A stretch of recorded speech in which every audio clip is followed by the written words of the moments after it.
On dit qu'Hollywood fabrique des stars, mais il suffit parfois d'un rien pour briser une carrière. Une remarque jalouse, un rôle volé, ou même un simple regard glacé. Sophia Loren le sait mieux que quiconque. Pendant des décennies, elle a régné sur le cinéma italien et conquis le monde par sa beauté et son talent. Mais derrière les paillettes, les murmures, les scandales et les rivalités ont lentement érodé son héritage. Aujourd'hui, à 90 ans, elle n'a plus rien à cacher et révèle les 5 acteurs qui, morceau par morceau, ont tenté de détruire sa carrière. Et parmi eux, Cary Grant, son amour interdit, reste sans doute la blessure la plus profonde. La tragédie de Sophia Loren n'a pas été un film raté ni une critique assassine, mais bien Cary Grant, l'homme qu'elle a aimé passionnément et qui, sans même s'en rendre compte, a détourné le cours de sa vie. Leur histoire débuta sur le tournage de La Flamme et la Chair. Sophia n'avait que 21 ans, elle était jeune, radieuse, encore étrangère à Hollywood, parlant à peine anglais et restant attachée à son Italie natale. Cary Grant, lui, avait 53 ans, élégant, raffiné, déjà une légende du cinéma. Marié à sa 3e épouse, Betsy Drake, il paraissait intouchable. Pourtant, dès qu'elle le vit, Sophia fut ensorcelée. Quand j'ai aperçu son profil inimitable à la porte, j'ai cru que j'allais m'évanouir, confiera-t-elle plus tard. Cary Grant était exactement comme à l'écran, charmeur, magnétique, presque irréel. Malgré leurs différences d'âge et leurs engagements respectifs, Sophia étant secrètement fiancée au producteur Carlo Ponti, ils sombrèrent dans une liaison passionnée qui les dévora tous deux. Grant la poursuivit avec une ardeur inattendue, lui écrivant de longues lettres quasi mystiques, l'exhortant à penser à lui chaque nuit. Il l'appelait chaque matin, lui envoyait des bouquets de fleurs quotidiens et même 2 bracelets d'or gravés qu'il lui offrit en lui assurant qu'il la protégerait. Dans l'une de ses lettres, il écrivait « Pardonne-moi. Cher enfant, je te presse trop. Prie. Et moi aussi, je prierai jusqu'à la semaine prochaine. Adieu, Sophia. Cary. » Elle y crut. Elle crut à cet homme dont les rôles semblaient si tendres et si nobles, pensant qu'il était aussi une fois les caméras éteintes. Elle crut à ses promesses de divorce, à la perspective d'une vie commune. Mais Hollywood est bâti sur des illusions. En 1957, Sophia attendait encore que Cary Grant passe à l'acte, et au lieu d'un aveu d'amour, elle reçut une lettre glaciale de Betsy Drake. Froide, brutale, définitive, elle lui écrivait « Tu n'étais qu'un rôle secondaire dans sa vie et la scène avec toi est terminée. » Pour Loren, ce fut plus qu'un rejet, une humiliation. Elle comprit en une nuit que l'homme qu'elle pensait aimer avait toujours joué la comédie, non seulement à l'écran mais aussi dans la vie. « J'ai cru autrefois que les hommes pouvaient être aussi tendres que les rôles qu'ils interprétaient, » avouera-t-elle plus tard, mais lui jouait, et moi, j'étais vrai. Brisée, elle retourna vers Carlo Ponti, qui la courtisait depuis des années.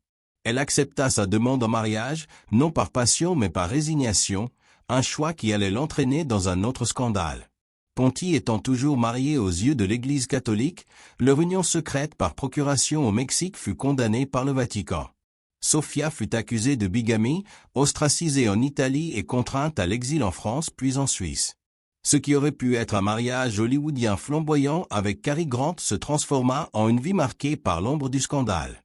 La Flamme et la Chair fut le début, mais la blonde explosive marqua la chute. Le rôle, écrit à l'origine pour Betsy Drake, fut imposé à Sophia par Grant lui-même. Ce remplacement public fut vécu comme une trahison et fit scandale. La presse la surnomma « briseuse de ménage » et les producteurs, redoutant les remous, commencèrent à prendre leur distance. Le réalisateur Melville Chavelson confia plus tard que la tension sur le plateau était intenable, la chimie sexuelle était réelle, trop réelle. Le film en devenait impossible à diriger. Au lieu de cimenter sa carrière américaine, Loren devint coupable aux yeux de l'opinion. Grant, lui, sortit indemne. Sophia porta seule le poids de la honte. Lorsqu'enfin, en 1966, elle put épouser légalement Carlo Ponti, sa vie trouva une certaine stabilité. Mais le mal était déjà fait. Elle avait choisi Ponti, mais au prix de son acceptation par Hollywood. Les studios américains la cataloguèrent, trop scandaleuse, trop européenne, trop difficile. De nombreux rôles qui auraient pu être les siens lui échappèrent. Cary Grant, lui, continua de briller, se maria de nouveau et resta adoré du public. Sophia Loren, de son côté, dut se battre de toutes ses forces pour se reconstruire, non plus comme une starlette réduite à une liaison sulfureuse, mais comme une actrice reconnue et respectée. Sa revanche, elle la trouva en 1962, lorsqu'elle reçut l'Oscar pour La Ciociara. Mais la cicatrice de Cary Grant, elle, ne s'effaça jamais vraiment. Une victoire née de sa résilience et non du soutien d'Hollywood.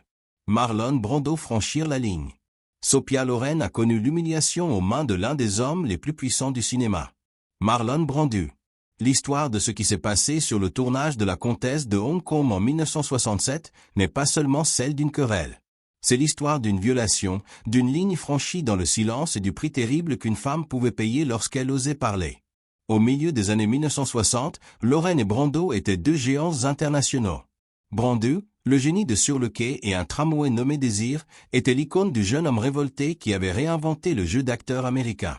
Lorsque Charlie Chaplin annonça qu'il allait réaliser La Comtesse de Hong Kong, le monde s'attendait à un miracle.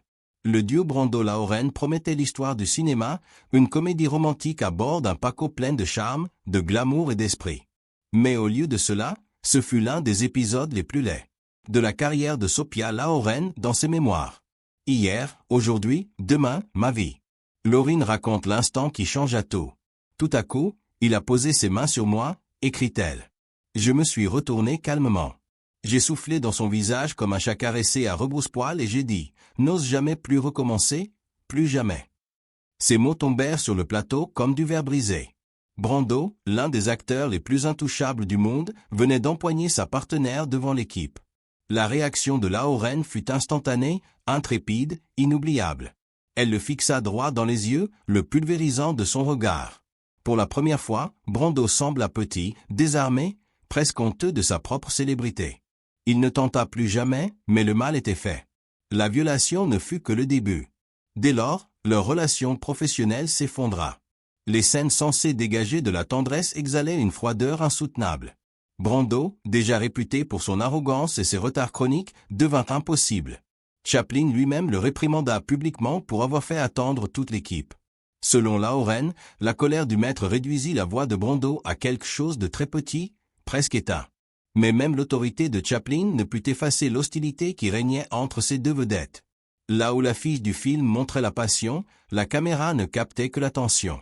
La chimie supposée entre Loren et Brando se dissolvait en gestes figés, en étreintes raides, en regards qui refusaient de se croiser.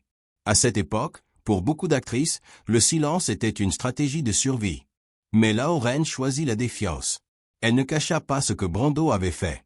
Elle fixa des limites à haute voix devant une équipe qui avait sans doute déjà vu ce genre de comportement à maintes reprises. Un geste courageux mais lourd de conséquences. Brando était intouchable à Hollywood. Sa parole pesait et les murmures circulèrent de vite. Sophia Loren, autrefois courtisée comme la future reine du cinéma américain, se retrouva face à moins d'invitations, moins de propositions et plus de rumeurs la qualifiant de difficile. Elle n'avait pas plié devant l'un des rois d'Hollywood et elle le paya cher. L'arrogance de Brando était légendaire. Il s'était querellé avec Frank Sinatra, avait méprisé des réalisateurs et avait humilié des partenaires comme Maria Schneider lors du tournage de Dernier Tango à Paris. Pour lui, les limites étaient de fait pour être testées, brisées puis tournées en dérision. Mais pour Loren, l'incident de la comtesse de Hong Kong laissa une cicatrice. Elle garda toujours sa dignité, mais avoua plus tard qu'il était très difficile de travailler avec lui après cela. Chaque scène devenait un rappel du mépris qu'elle avait subi. Et pourtant, elle refusa d'être définie par cet épisode. Elle continua à tourner, à remporter des acclamations, mais elle n'oublia jamais. Charleston Heston, haine silencieuse et regard glacé. Sophia Loren, déesse italienne aux yeux d'orage et aux courbes capables de réduire une salle entière au silence, était censée vivre éternellement dans ses mythes. Charlton Heston, prophète cisel des 10 commandements, guerrier immortel de Ben-Hur, devait être son égal. Quand les deux furent réunis pour l'épopée Elcidan, le monde attendait des étincelles de passion à l'écran. Ce qu'il obtint à la place fut une guerre ouverte qui déborda du plateau et, selon Loren, faillit briser sa carrière. El Cid n'était pas un film ordinaire, c'était un drame historique grandiose tourné en Espagne retraçant la légende de Rodrigo Diaz de Vivar, chef de guerre médiéval devenu héros national. Samuel Bronston, producteur ambitieux, investit des millions pour en faire un spectacle inoubliable. Pour incarner son héros, il choisit Charlton, auréolé de son triomphe aux Oscars pour Ben-Hur. Il était la royauté d'Hollywood. Convaincu que le film lui appartenait. Puis vint Sophia Loren, choisie pour incarner Rena, l'épouse fidèle de Rodrigo. À cette époque, Loren avait déjà conquis l'Europe et Hollywood, partageant l'écran avec Cary Grant, Frank Sinatra et Anthony Perkins. Glamour, adulée, elle n'avait pas peur d'exiger ce qu'elle estimait mériter. Mais ces exigences allaient déclencher une querelle avec Heston qui transforma le tournage en champ de bataille. Loren ne se contenta pas d'accepter son rôle. Elle négocia un salaire colossal supérieur à celui d'Heston, dit-on, et obtint 200 $ par semaine pour son coiffeur personnel. Elle fit traduire le script en italien puis réécrire en anglais dans un style qui lui convenait. Elle insista pour davantage de scènes romantiques, refusant d'être reléguée au rôle de simple épouse décorative. Heston, roi incontesté des fresques hollywoodiennes, fut outré. Il se croyait l'unique star d'Elcide. Or, il voyait désormais l'influence de Loren remodeler le film.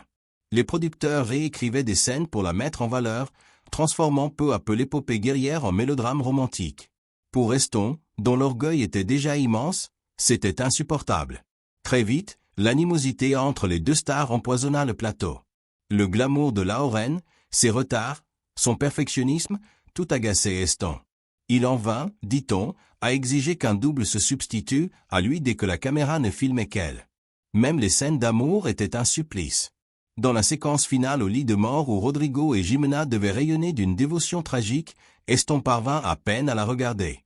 Plus tard, il expliqua presque moqueur qu'il regardait vers l'avenir plutôt que dans les yeux de son épouse. Ce que le public prit pour de la noblesse stoïque n'était en réalité que du mépris glacé. En coulisses, l'hostilité infiltra aussi la politique de production. Les affiches du film plaçaient le nom d'Heston au-dessus de celui de Loren, déclenchant une plainte de l'actrice italienne contre Bronston pour rupture de contrat. Pour elle, ce n'était pas de la vanité. C'était une question de survie dans une industrie où l'ordre des crédits déterminait le pouvoir. Si Eled fut un succès au box-office et demeure un classique, les cicatrices de cette querelle restèrent béantes. Les critiques remarquèrent l'étrange absence de chimie entre les deux stars. Newsweek écrivit que Mademoiselle Loren et Heston passent la majeure partie du film à simplement se lancer des regards furieux. Pour Loren, ce fut plus qu'une déception artistique, une dévastation personnelle. L'influence d'Heston à Hollywood, combinée aux rumeurs de son prétendu comportement de diva, referma. Les rôles se firent rares. Les studios américains hésitaient désormais à la choisir, redoutant la réputation que l'un des hommes les plus puissants du cinéma avait fait peser sur elle. Elle confia un jour en privé. « Ils m'ont puni parce que je voulais du respect. Ils ne pouvaient pas me pardonner de ne pas m'incliner devant son ego. » Jayne Mansfield, le coup d'œil le plus célèbre de l'histoire d'Hollywood. C'est l'une des photographies les plus célèbres de l'histoire d'Hollywood. Sophia Loren, déesse italienne du cinéma lançant un regard assassin vers le décolleté vertigineux de Jayne Mansfield. Pris en lors d'une soirée à Beverly Hills, ce cliché est devenu immortel, partagé à l'infini comme un mème, l'ultime side-eye. Mais pour Loren, ce moment n'avait rien d'une plaisanterie. Derrière ce regard glacé se cachèrent la peur, la colère et la certitude qu'à Hollywood, une seule soirée scandaleuse pouvait suffire à ruiner une carrière. Et Mansfield, la première blonde explosive du cinéma américain, faillit bien y parvenir. Sophia Loren venait de signer un contrat majeur avec Paramount. Elle avait 22 ans, éblouissait déjà l'Europe par sa beauté et son talent brut et désormais Hollywood la réclamait. Pour marquer son arrivée, Paramount organisa une fête fastueuse à Beverly Hills. Cette soirée devait être celle de Sophia. Son grand couronnement en tant que nouvelle star américaine. Puis Jayne Mansfield fit son entrée. En retard théâtral, parfaitement consciente que les photographes l'attendaient, Mansfield se présenta sous les projecteurs. Elle avait tout ce que la presse adorait, une chevelure platine, des formes généreuses et une robe si échancrée qu'elle semblait taillée pour provoquer le scandale. Et le scandale arriva aussitôt. Mansfield ignora la salle remplie de célébrités et se dirigea directement vers la table de Loren. Elle s'assit à ses côtés, se penchant juste assez pour que chaque flash immortalise son décolleté. Les photographes s'en donnèrent à cœur joie. La réaction de Loren, figée sur ce cliché unique, fut inoubliable. Ses yeux, arrêtés en plein regard, fixèrent la poitrine dénudée de Mansfield avec un mélange d'effroi et de mépris. « Regardez la photo », expliqua Loren plus tard. « Où vont mes yeux ? Je fixe ces tétons parce que j'ai peur qu'ils ne tombent dans mon assiette. Sur mon visage, vous pouvez lire la peur. J'avais vraiment l'impression que tout allait exploser, boum et déborder sur la table. Tout était dit. Mais à l'époque, Personne ne connaissait le contexte. Le public ne voyait qu'un regard de jalousie, une rivalité naissante entre deux plus grandes stars de la décennie. Pour Mansfield, l'incident était calculé. Célèbre pour ses accidents vestimentaires et ses coups d'éclat médiatiques, elle avait bâti sa carrière autant sur les scandales que sur son jeu d'actrice. Dans un monde obsédé par Marilyn Monroe, Jayne Mansfield se vendait comme plus Marine que Marilyn, plus blonde, plus audacieuse, plus excessive et cela fonctionna. Du jour au lendemain, les gros titres ne parlaient plus du contrat Paramount de Sophia Loren, mais de la poitrine de Jayne Mansfield et du regard assassin de Loren. Ce qui devait être l'intronisation de Loren se transforma en cirque médiatique. À Hollywood, l'image était tout. Pour une jeune actrice étrangère cherchant à s'imposer, ce type d'attention était dangereux. Loren voulait être reconnue comme comédienne, non réduite à un cliché scandaleux. Mais après cette nuit, son arrivée fut éclipsée par l'affaire. Cette photo m'a poursuivi toute ma carrière, avoua-t-elle des décennies plus tard. Très souvent, on me l'attend pour la dédicacer et je ne le fais jamais. Je ne veux rien avoir à voir avec elle. Pour Loren, la peur était réelle, que Mansfield lui ait volé la vedette et pire encore, qu'elle l'ait étiquetée comme une rivale jalouse, une femme définie non par son talent, mais par une querelle inventée. Malgré l'humiliation, Loren refusa d'alimenter la polémique. Elle ne signa jamais la photo, n'exploita jamais l'instant et parla toujours de Mansfield avec une compassion surprenante. Respect pour Jayne Mansfield, dit Loren, parce qu'elle n'est plus parmi nous. La vie de Mansfield fut aussi dramatique que sa carrière. 10 ans plus tard, en 1967, elle mourut dans un terrible accident de voiture à seulement 34 ans. Loren ne se moqua jamais d'elle, n'utilisa jamais la photo à son avantage, même lorsque l'image devint l'une des plus iconiques de l'histoire d'Hollywood. Gina Lollobrigida l'Oscar qui a brisé l'équilibre. Dans les années, peu d'histoires brûlaient plus fort que la rivalité entre Sophia Loren et Gina Lollobrigida, deux déesses italiennes, toutes deux proclamées la plus belle femme du monde, enfermées dans une querelle à la fois tragique, théâtrale et cruellement publique. Pendant des décennies, cette guerre supposée autour de la beauté, de la gloire et des rôles a presque défini la carrière de Loren et failli la détruire. En 1954, lors du Festival du film italien à Londres, le monde entier observa Sophia Loren et Gina Lollobrigida posées côte à côte pour les photographes. La reine d'Angleterre assistait à l'événement, mais tous les regards se tournaient vers les deux stars italiennes. Loren, âgée de seulement 20 ans, arriva vêtue d'une cape dramatique et d'une couronne, jeune femme avide d'attention. Lollobrigida de Ancinet était déjà une vedette confirmée. La tension se lisait dans leur langage corporel. Loren souriait maladroitement. Le regard de Lollobrigida semblait dire qu'elle aurait préféré être n'importe où ailleurs. Ce soir-là, une rivalité naquit. Hollywood était impitoyable envers les actrices jugées difficiles ou trop liées au scandale. Les directeurs de casting murmuraient que Sophia était trop controversée. Lollobrigida, déjà installée, faillit briser l'élan de sa rivale avant même qu'il ne décolle. Mais Loren tint bon. Elle refusa d'être définie par les journaux et se concentra sur son art en livrant des performances qui imposèrent son talent. En janvier 2023, à la mort de Gina Lollobrigida à 95 ans, Sophia surprit le monde par sa déclaration « Hier, j'étais trop bouleversée pour parler. Chère Gina, ton corps s'est éteint, mais la lumière de ton étoile brillera toujours dans nos cœurs. Je t'aime, Gina. » Ce fut un adieu empreint de grâce pour clore une rivalité amère. Après un demi-siècle de gros titres venimeux, Loren choisit la compassion. À plus de 90 ans, sa vérité éclata enfin. Et soudain, les films que nous pensions connaître prirent une autre saveur. La question demeure. Peut-on savourer une œuvre en sachant les tensions réelles qui régnaient en coulisses? Doit-on célébrer les artistes pour leur talent ou pour les batailles qu'elles ont dû mener pour exister? Qu'en penses-tu? Laisse ton avis en commentaire, mets un like et partage cette histoire avec tous les admirateurs de Sophia Loren que tu connais.